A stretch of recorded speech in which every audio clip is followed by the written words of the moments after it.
The ship moved through the darkness between stars like a ghost. It had no running lights. It made no sound. It simply existed, sliding through the void with a purpose that its crew understood all too well. Commander Vathra stood at the observation deck of the Eternal Witness and watched the distant yellow sun grow larger in the viewport.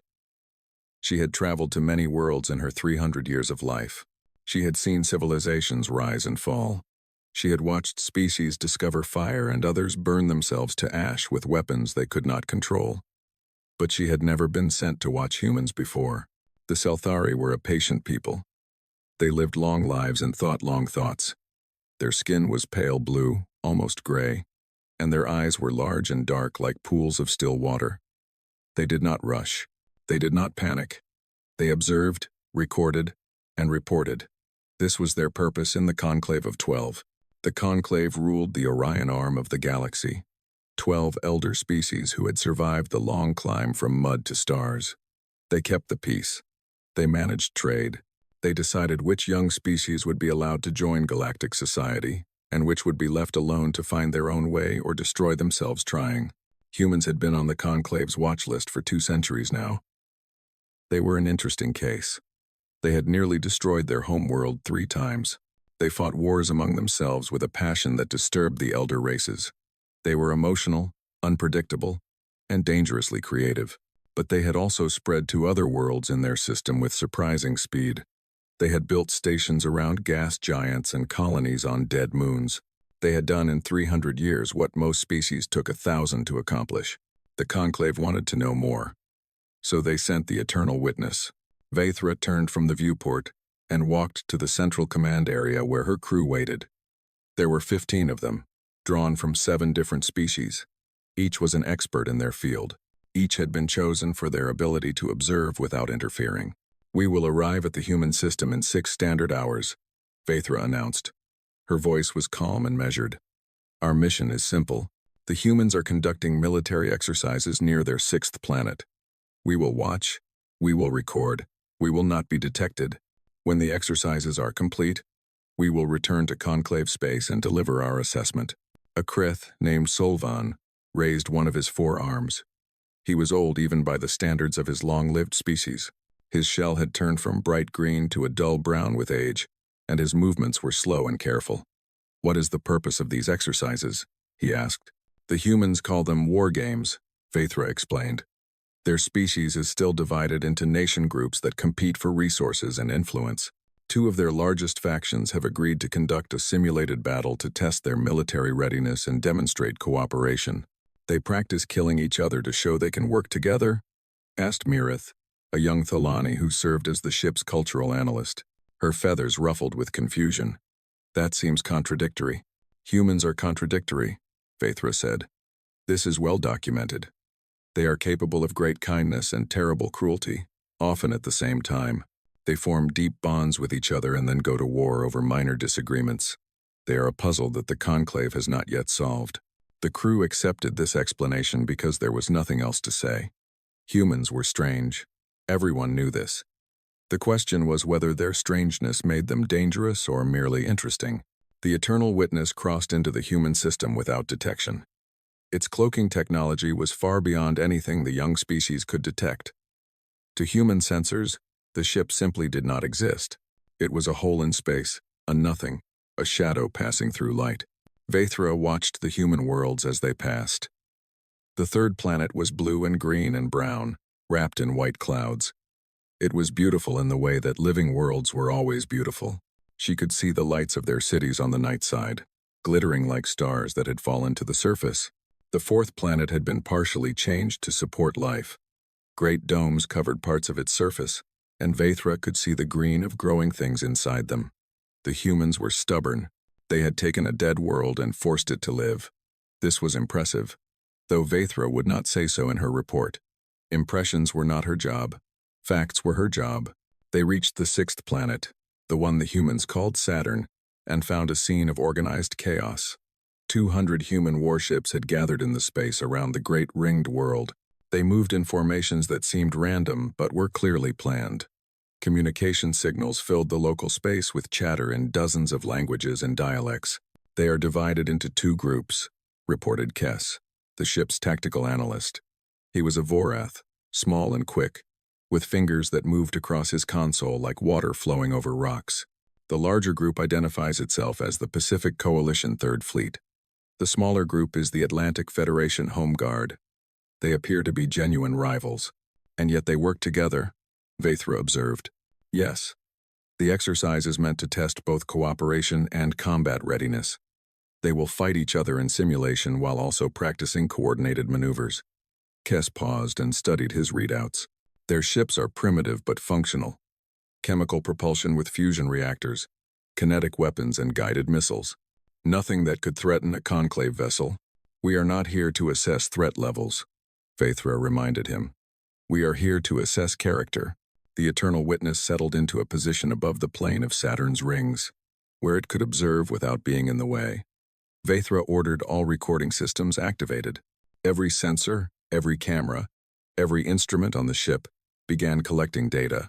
Below them, the human fleets moved into position. Vaithra could see their ships clearly now. They were ugly things by conclave standards, all hard angles and exposed systems, built for function rather than beauty. But there was something about them that she could not quite name, a certain determination in their design, a refusal to accept limits. The exercise will begin in 1 hour, Kes announced. Should I prepare a preliminary assessment? Vaithra shook her head. No. We watch first. We judge later. Let the humans show us who they are. She settled into her command chair and fixed her dark eyes on the viewport. 200 human ships hung in the void, waiting to pretend to kill each other. It seemed like madness. It seemed like a waste of resources and time. But Vaithra had learned long ago that what seemed like madness to one species might be wisdom to another. So she watched, and she waited, and she kept her judgment to herself. The humans were about to begin their game of war. She wondered what they would show her. The first shots were fired at exactly 0600 hours, human standard time. They were not real shots, of course. The weapons had been modified to fire tracking signals instead of killing force. When a ship was hit, its computers would calculate whether the damage would have been fatal. If so, that ship was marked as destroyed and ordered to withdraw from the exercise. It was, Vaithra thought, a strange way to practice war. Real war did not have rules. Real war did not mark ships as dead and send them to the sidelines. Real war was chaos and blood and the screaming of the dying. But humans seemed to enjoy pretending. Perhaps this was how young species learned without destroying themselves. The Pacific Coalition moved first. Their third fleet swept down from above the ring plane in a formation that Kes called aggressive but undisciplined. 40 destroyers led the charge, followed by cruisers and support ships. At the center of their formation hung the carrier Prometheus, a massive vessel that served as their mobile command center. The Atlantic Federation responded with a defensive spread. Their home guard ships arranged themselves in layers, with heavy cruisers at the front and lighter vessels ready to strike at the flanks. Their admiral, a woman named Chen, gave orders in a calm voice that carried across the communication channels. Vaithra watched the opening moves with the same interest she might give to insects fighting over a piece of food. It was mildly entertaining but not significant. She had seen 1,000 battles in her long life. She had watched species far older and wiser than humans tear each other apart over territory and resources. This simulation was nothing compared to that. But then something happened that made her lean forward in her chair. A coalition destroyer broke formation. Instead of following its assigned attack vector, it suddenly changed course and dove toward a Federation ship that was retreating from the front lines. The Federation vessel had been marked as damaged in an earlier exchange. It was limping toward the safety zone, its engines struggling. The coalition destroyer should have ignored it. The damaged ship was no longer a threat. There were better targets, more important objectives, but the destroyer ignored all of this and chased the wounded vessel anyway. What is that ship doing? Vaithra asked. Kes studied his readouts. The destroyer is the Relentless. Its captain is requesting permission to escort the damaged vessel to safety. To escort an enemy? Yes, Commander. The damaged ship is a medical frigate. The Relentless captain argues that attacking medical vessels violates the spirit of the exercise. Vaithra sat back in her chair. This was unexpected. In conclave warfare, medical ships were valid targets. They carried supplies and personnel that could extend an enemy's fighting capability. Destroying them was logical and efficient, but the humans did not see it that way. The Relentless formed up alongside the wounded medical frigate and guided it to safety. Both fleets observed this without comment, as if such behavior was normal and expected. The battle continued, and Vaethra saw more things that confused her. Human formations were chaos. Ships moved in ways that seemed random, with captains making individual decisions that should have caused disaster. A cruiser would break away from its group to pursue an opportunity. A destroyer would sacrifice its position to draw fire from a struggling ally. Fighters launched from carriers would split into smaller and smaller groups until they were fighting as individuals rather than units. And yet somehow, impossibly, it worked. Their coordination is remarkable, Mirith said. The young Thelani had moved closer to the main display, her feathers pressed flat against her body in concentration. They do not follow orders in the traditional sense. Each captain makes their own choices, but those choices support the larger goal. It is inefficient, Kess argued. A properly coordinated fleet would achieve better results with less expenditure of resources. Would it? Vaethra asked. She pointed at the display where a coalition frigate had just sacrificed itself to protect a damaged cruiser. That ship gave up its position to save another. The captain knew it would be marked as destroyed. They did it anyway. Illogical, Kess said. Perhaps, Vaethra replied. But the cruiser survived. And look at its crew. Look at their communications. The bridge crew of the saved cruiser was cheering. Actual cheering, loud and emotional, filling the communication channels with joy and gratitude. They were thanking the frigate that had saved them, promising to buy drinks for the crew when the exercise ended, making jokes about debts owed and favors promised. They were, Vaethra realized, happy, not just relieved, genuinely happy that their people had survived, even though none of it was real. The exercise stretched on for hours. Vaethra watched as the two fleets tore into each other with a ferocity that surprised her. They fought hard, these humans. They pushed their ships to the limits and beyond. Pilots flew through debris fields that should have killed them. Engineers kept damaged systems running through willpower and creative repairs. Captains made decisions in seconds that would have taken conclave officers hours to consider. And through it all, they looked out for each other. A Federation battleship moved to shield a coalition transport that had strayed into the combat zone by mistake. The transport was carrying civilian contractors who had been observing the exercise. The battleship captain did not hesitate. He put his vessel between the transport and the incoming fire, even though doing so cost him his position and led to his ship being marked as destroyed. When asked why, he said simply, "There were civilians aboard. What else would I do? What else would he do?" As if there was no other possible answer. As if protecting the helpless was as natural as breathing. Vaethra began taking personal notes, something she rarely did during observations. There was something here that the standard recording would not capture. Something in the way these humans fought, in the choices they made, in the values they revealed without even thinking about them. They were not efficient. They were not logical. They made decisions that cost them tactical advantages for reasons that seemed purely emotional. But they never left their people behind.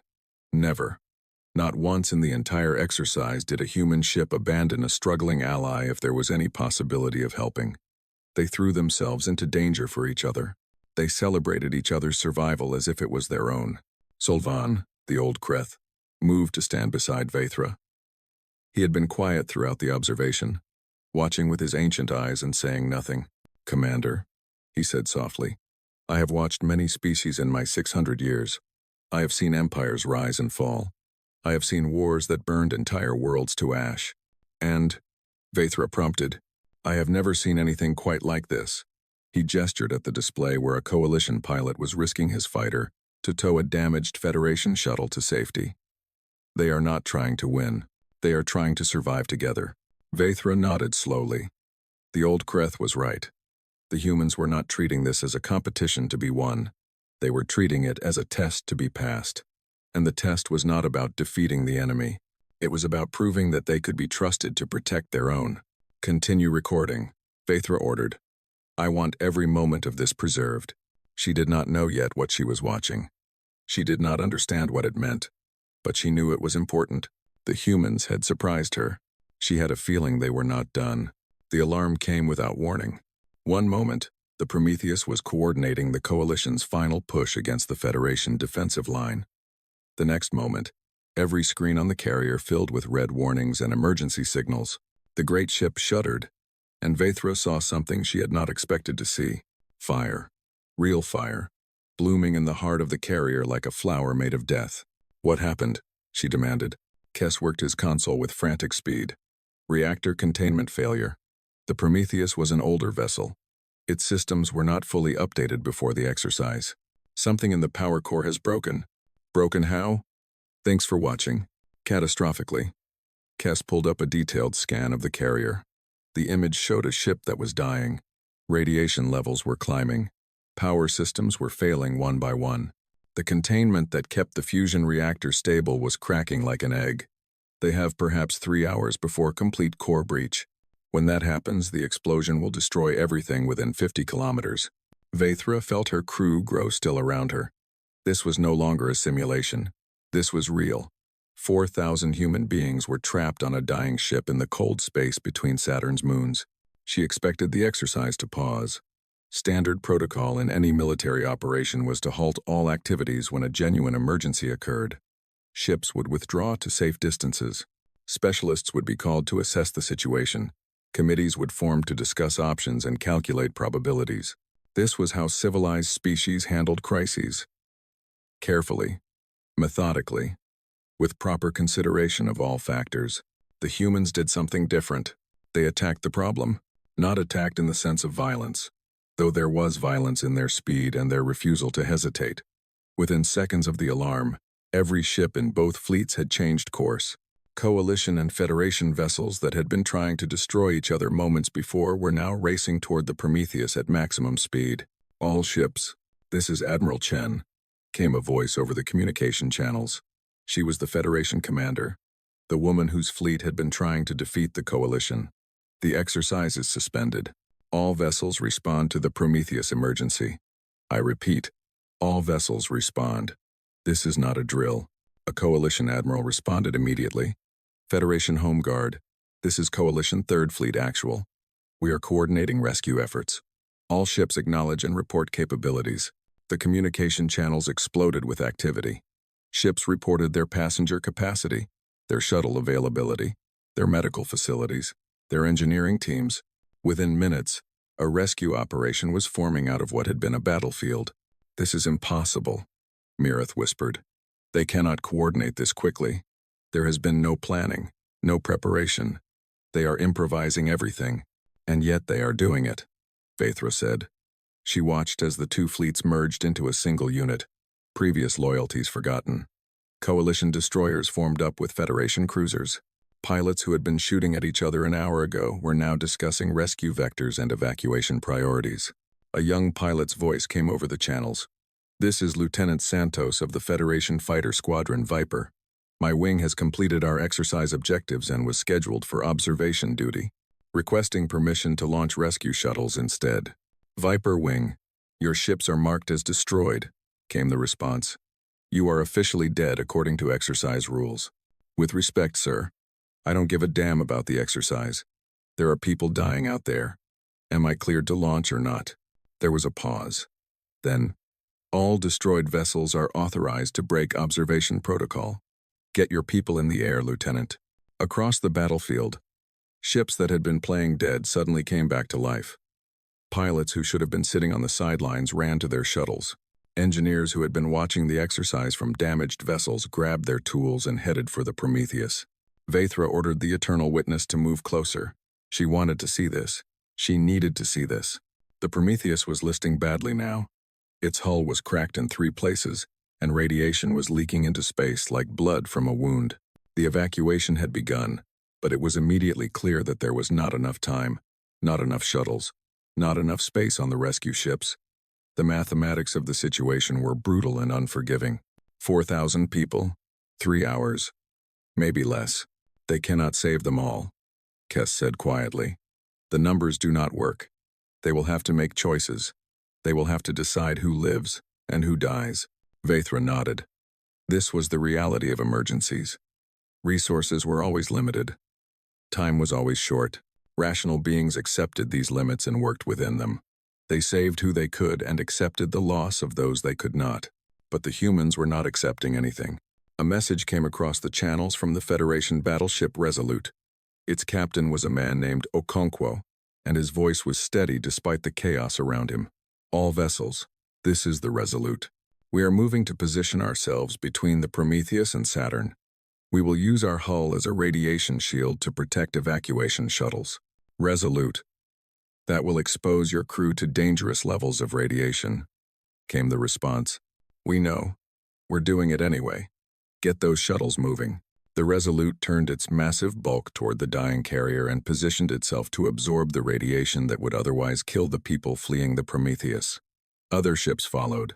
Within minutes, a wall of vessels had formed around the evacuation route, their hulls taking the punishment that would have destroyed the fragile shuttles. Vaithra watched as shuttle after shuttle launched from the Prometheus. They were packed beyond safe capacity. Humans crammed into every available space. Pilots flew through debris and radiation with a skill that seemed impossible. They threaded needles. They took risks that should have killed them. And they kept going back. I have a malfunction, came a pilot's voice. My shuttle's navigation is offline. I'm flying blind. I've got you, another pilot responded. Form up on my wing. I'll guide you out. There are 40 people in my cargo bay. If we go down, we're not going down. Stay on my wing. Trust me. The two shuttles flew together through the chaos, one leading, one following. They made it to safety with seconds to spare before a piece of debris tore through the space they had occupied. Hours passed. The situation grew worse. The reactor was failing faster than anyone had expected. Engineers aboard the Prometheus were working themselves to exhaustion trying to slow the collapse, buying precious minutes for the evacuation. One engineer, a woman named Yuki Tanaka, stayed at her post in the reactor room long after it became too dangerous. Her voice came across the channels, calm and professional despite the fact that she was slowly dying of radiation poisoning. I can give you another 20 minutes if I stay here, she said. That's 4 more shuttle trips, maybe 100 people. Tanaka, get out of there, her captain ordered. That's an order. Sorry, sir. I can't hear you. Must be interference. Her voice was almost cheerful. Tell my family I love them. Tanaka out. She stayed. She gave them 22 minutes. In the end, 112 people lived because she refused to leave her post. When the rescue was finally complete, 3,912 crew members had been saved from the Prometheus. 88 had died, including Yuki Tanaka and 6 other engineers who had stayed behind to keep the reactor stable. Vaithra sat in silence as the final numbers came in. Around her, her crew was equally quiet. None of them had expected this. None of them had been prepared for what they had witnessed. The humans had done the impossible. They had pulled their people from the jaws of death through sheer, stubborn refusal to accept the limits that mathematics and physics tried to impose on them. And they had done it together. Coalition and federation, rivals and enemies. It had not mattered. When their people were in danger, they had become one. Solvan was weeping. The old Creeth's tears ran down his shell in slow streams, and he made no effort to hide them. Among his people, such displays were deeply private. For him to weep openly meant something had broken inside him. 600 years, he said softly. 600 years, and I have never seen such a thing. Vaithra did not respond. She was watching the human ships as they gathered their dead, as they cared for their wounded, as they mourned those they had lost. She was thinking about her report. She was thinking about what she would tell the conclave, and she was beginning to understand that everything she thought she knew about humanity had been wrong. The Eternal Witness remained in the Sol system for 3 more days. Vaithra could have left immediately after the rescue. She had enough data to write her report, but she found herself unable to give the order. There was more to see here, more to understand. She watched as the human fleets organized memorial services for the 88 who had died. The ceremonies were held aboard the flagship of each fleet, with crews gathering in cargo bays and mess halls to speak the names of the fallen. They told stories about the dead. They laughed at old jokes and cried at old memories. They held each other and made promises to remember. What struck Vaithra most was that both fleets honored all the dead equally. Coalition ships mourned Federation casualties. Federation crews spoke the names of Coalition engineers who had given their lives in the reactor room. The divisions that had seemed so important before the accident had vanished as if they had never existed. They do not separate their dead by faction, Mirith observed. The young Tholani had been deeply affected by what she had witnessed. Her feathers were dull, and her voice was soft. In my culture, we honor our own and acknowledge our enemies separately. But the humans, they treat all the fallen as their own, because to them, they are. Vaithra replied. She had been thinking about this for days now. The humans divide themselves in many ways. Nations, cultures, beliefs, but underneath all of that, they see each other as the same. As human.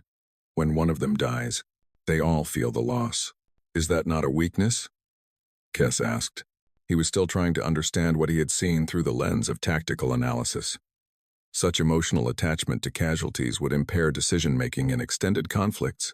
Solvan turned his old eyes toward the Vorath analyst. You watched the same events I did, he said. You saw what they accomplished. Does that look like weakness to you? Kess had no answer. Vaithra returned to her personal notes. She had filled more pages in the last 3 days than she had in the previous 50 years of observation missions. There was so much to record. So much that the standard forms and reports would never capture. She wrote about the pilot who had flown 16 rescue missions in a row, refusing to rest until he collapsed at his controls and had to be carried to medical. When he woke, his first words were asking if there were more people to save. She wrote about the medical teams who worked for 30 hours straight, treating radiation burns and crush injuries and shock. When supplies ran low, ships from both fleets donated whatever they had. Blood, bandages, medicines. No one asked which fleet the wounded belonged to. It did not matter. She wrote about the engineers who had stayed on the Prometheus until the last possible moment, keeping systems running that should have failed hours earlier. 7 of them had died. The other 12 had emerged with radiation sickness that would shorten their lives by decades. None of them regretted their choice. She wrote about Captain Okonkwo of the Resolute, who had used his ship as a shield for the evacuation shuttles. The radiation exposure his crew had suffered was significant. Some of them would develop health problems in the years to come. When a reporter asked him if the risk had been worth it, he looked at her as if she was speaking a foreign language. Worth it? He repeated. There were people dying. We had the ability to help. What kind of question is that? What kind of question? As if the answer was so obvious that asking was almost offensive. As if risking your life for strangers was simply what you did. What anyone would do. What any decent being would do. Vaithra had served the Conclave for 300 years. She had observed dozens of species, cataloging their strengths and weaknesses, their potential and their limitations. She had seen great civilizations and primitive tribes. She had watched empires that spanned star systems and colonies that clung to single moons. None of them were like this. The elder races of the Conclave were wise. They were ancient. They had survived the long climb from animal to civilization, and they had learned hard lessons along the way. They knew that resources were limited. They knew that some battles could not be won. They knew that sometimes the rational choice was to accept losses and preserve what could be saved. But the humans did not seem to know this. Or perhaps they knew it and chose to ignore it. They looked at impossible situations and refused to accept that they were impossible. They threw themselves against the walls of the universe and demanded that the walls give way. And sometimes, impossibly, the walls did. On the second day after the rescue, Vaithra witnessed something that she would remember for the rest of her long life. The crews of both fleets had gathered in space for a final ceremony.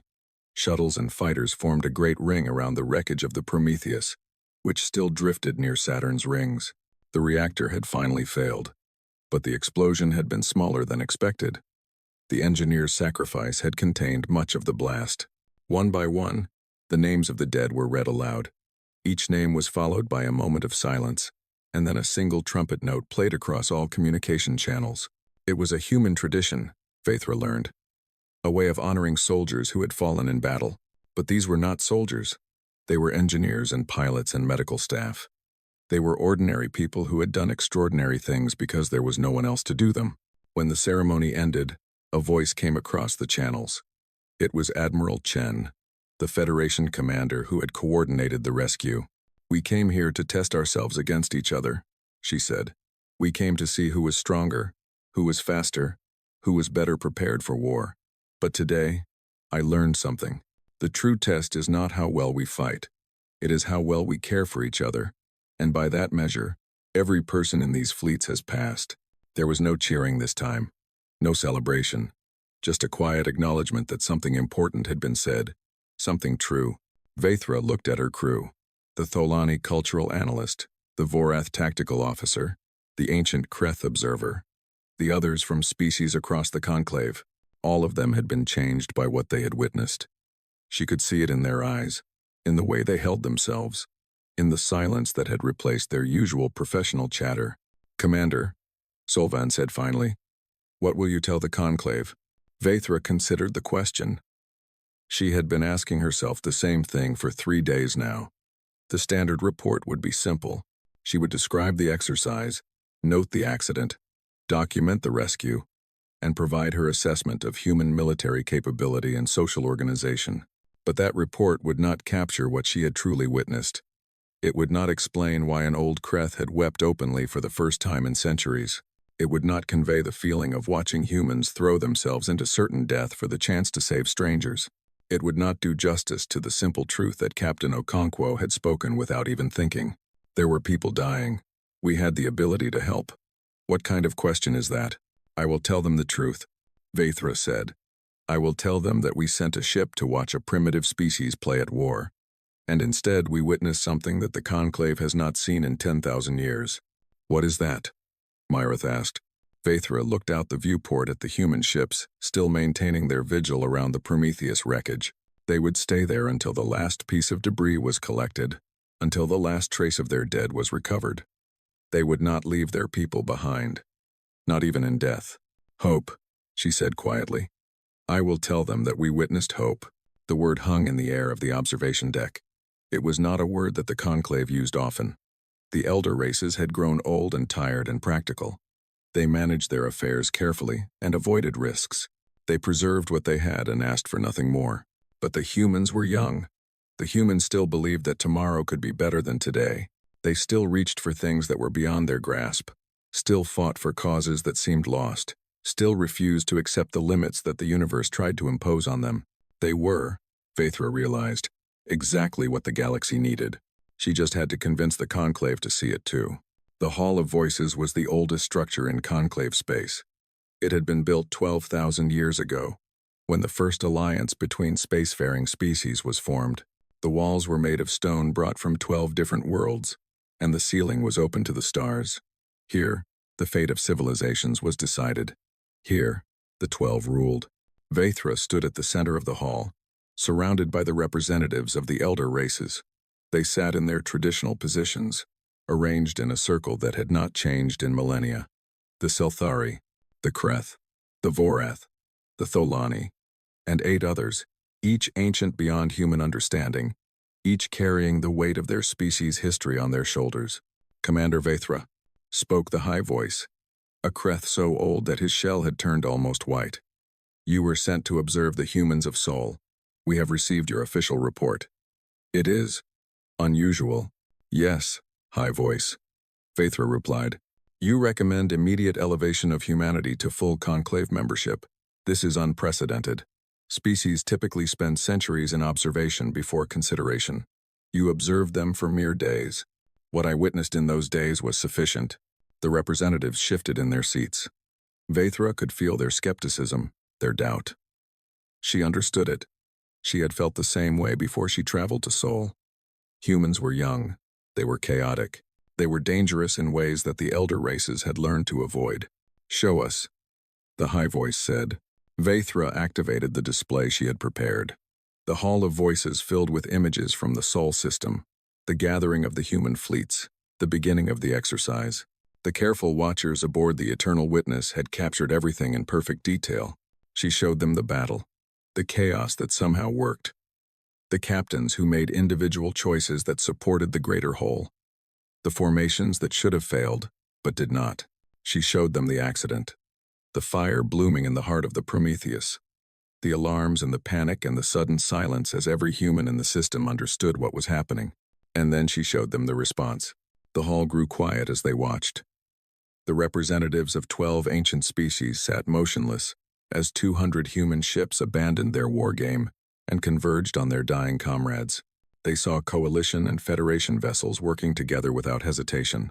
They saw pilots flying through radiation that would kill them slowly for the chance to save people they had never met. They saw Yuki Tanaka staying at her post in the reactor room, buying minutes with her life so that strangers could reach the escape shuttles. They saw Captain Okonkwo turning his ship into a shield, accepting damage that would harm his crew for years to come. They saw engineers working until they collapsed, medics treating wounds until their hands shook too badly to continue, pilots flying until they lost consciousness at their controls. They saw humans refuse to give up. When the display ended, the hall was silent. Vaithra could see the effect the images had on the representatives. Even these ancient beings, who had lived for centuries and seen more than any human could imagine, were moved by what they had witnessed. 88 died, the high voice said finally. That is a significant loss for such a small fleet. 88 died. Vaithra agreed. 3,912 survived. The humans did not calculate acceptable losses. They did not weigh the cost against the benefit. They simply refused to let their people die. Such behavior is inefficient. Yes, it exposes them to unnecessary risk. Yes, it demonstrates emotional attachment that could be exploited by enemies.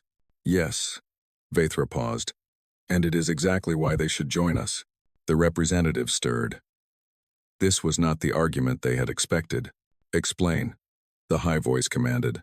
Vaithra took a breath. She had rehearsed this moment 1,000 times during the journey home. Everything depended on finding the right words. 12,000 years ago, she began, our ancestors formed the conclave because they understood that survival in this galaxy requires cooperation. Alone, we are vulnerable. Together, we are strong. This was the founding truth of our alliance. The representatives nodded. This was history they all knew. But somewhere along the way, we forgot why we cooperate. We forgot what we are protecting. We became efficient, logical. We learned to calculate acceptable losses and weigh costs against benefits. We preserved ourselves by becoming careful. Vaithra's voice grew stronger. And in doing so, we lost something essential. What did we lose? The high voice asked. The willingness to fight for each other. The refusal to accept that any loss is acceptable. The belief that every life is worth saving, no matter the cost. Vaithra gestured at the display, which still showed the final image of the human memorial ceremony. We sent a ship to judge whether humanity was ready to join us. But I believe we asked the wrong question. What question should we have asked? We should have asked whether we are still worthy of leading them. The words hung in the air like thunder. No one had ever spoken to the conclave this way. No one had ever suggested that the elder races might have something to learn from a species that had barely reached the stars. Commander Vaithra, the high voice said slowly, you are suggesting that humanity could teach the conclave. I am suggesting that humanity can remind us of what we have forgotten. They are young and foolish and emotional. They make mistakes that we learned to avoid thousands of years ago. But they also possess something that we have lost. They believe that every life matters. They act on that belief without hesitation or calculation. And when their people are in danger, they become something extraordinary. Vaithra activated one final recording. It was Captain Okonkwo's response to the reporter's question about whether the risk had been worth it. There were people dying. We had the ability to help.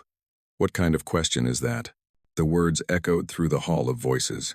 Simple words. Obvious words. The kind of words that a child might speak. And yet they cut through 12,000 years of caution and calculation, like a blade through silk. I have lived 6 centuries. Sylvan's voice suddenly spoke. The old Kreth had been given permission to attend as Vaithra's witness. He stepped forward now, his ancient shell creaking with each movement. I have seen more than most beings will ever see. And I tell you now, as a representative of my people, that what we witnessed in the Sol system was the most remarkable thing I have ever experienced. He turned to face the representatives of his own species. We have become tired, all of us. We have grown old and careful and afraid. We tell ourselves that this is wisdom, that this is how civilizations survive. But watching those humans throw themselves into death for the chance to save strangers, I remembered something I had forgotten. What? His representative asked.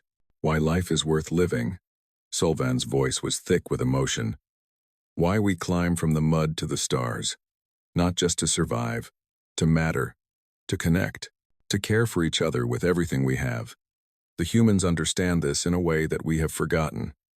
They deserve to join us. More than that, they deserve to lead us. The hall erupted in discussion. Representatives argued and debated and questioned. Some were convinced, others remained skeptical. But the seed had been planted. In the end, the vote was unanimous. Humanity was granted full membership in the Conclave of 12, which would now become the Conclave of 13. But more than that, they were invited to join the Inner Council to help guide the future of galactic civilization. It was unprecedented. It was illogical. It defied every tradition and protocol that the elder races had developed over millennia. And it was exactly right. Vaithra returned to her ship after the vote, exhausted but satisfied. She had done what she set out to do. She had shown the Conclave what humanity truly was. Not a primitive species to be studied, not a potential threat to be managed, but a reminder of everything the galaxy had lost along the way. She opened her personal log and began to write. The stars have been missing something for a very long time. A fire that burned out in the elder races eons ago. A willingness to fight for what matters, regardless of the cost. A belief that every life is precious beyond calculation. We did not know we were missing it. We had forgotten what it felt like to burn. But the humans remember. They carry that fire in their hearts, and they are not afraid to share it. I do not know what the future holds for the galaxy, now that humanity has joined us. I do not know if they will teach us to be better, or if we will teach them to be worse. I only know that for the first time in centuries, I feel something I had almost forgotten how to feel. Hope. The humans have given me hope, and I believe they will give it to the galaxy as well. She closed the log and looked out at the stars. Somewhere out there, in a system with a yellow sun, a young species was reaching for the sky with both hands and refusing to let go. They had no idea what was coming. They had no idea that the galaxy had just changed because of them. But they would learn. And when they did, Vaithra would be there to welcome them. The stars would never be the same.